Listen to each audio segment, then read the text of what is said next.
Good evening, everyone. Let's examine Trump's latest press conference where he discussed several topics: Greenland, the Panama Canal, Canada, Ukraine, that are stirring global debate and hinting at major changes in American foreign policy if he were to lead.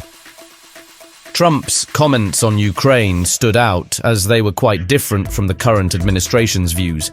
He blamed the conflict on Biden, calling it Biden's war, not his. Trump is suggesting a more practical approach, stepping back from the conflict and pushing for ceasefire talks.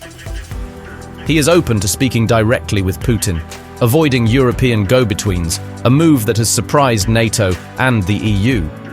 For Trump, the goal is not to extend a never-ending conflict, but to end US involvement in a war he thinks could have been avoided with better diplomacy. However, there's a concern. Europe fears being left out. Leaders like Macron worry that direct US-Russia talks could sideline Europe. Trump stresses his main focus: America first, not European allies or ongoing wars. From Greenland to the Panama Canal, Trump is bringing back the idea of spheres of influence, a traditional geopolitical strategy. His remarks on Greenland, Arctic resources and Chinese investments in Panama show a broader plan, reasserting US control in the Western Hemisphere and protecting key areas from foreign powers like China and Russia. His recognition of Russia's worries about NATO expansion highlights this change. By acknowledging their concerns, he shows a readiness to engage in realpolitik, respecting other powers' spheres of influence while asserting America's own. Trump imagines a fortress America, setting boundaries around the US and its close neighbors. This vision focuses on competing for resources, boosting domestic manufacturing, and re-establishing the US as a self-sufficient great power. It directly challenges the globalist agenda of constant interventions and economic ties abroad.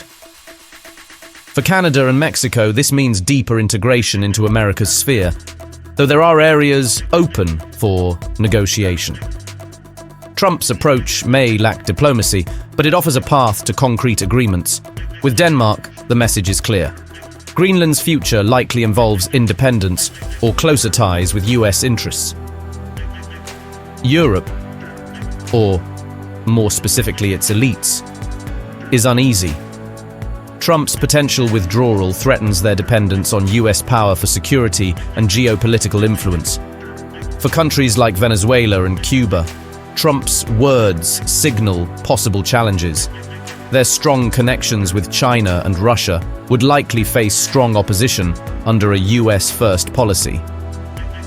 Trump's press conference was more than just political theater. It was a strategic plan. Whether seen as visionary or concerning, his approach is changing the conversation about America's role in the world. It's about practicality, not ideology. Strategy, not emotion. The question is whether this shift will stabilize global relations or lead to new geopolitical rivalries. Don't forget to like, share, and subscribe for more in-depth analysis. See you next time.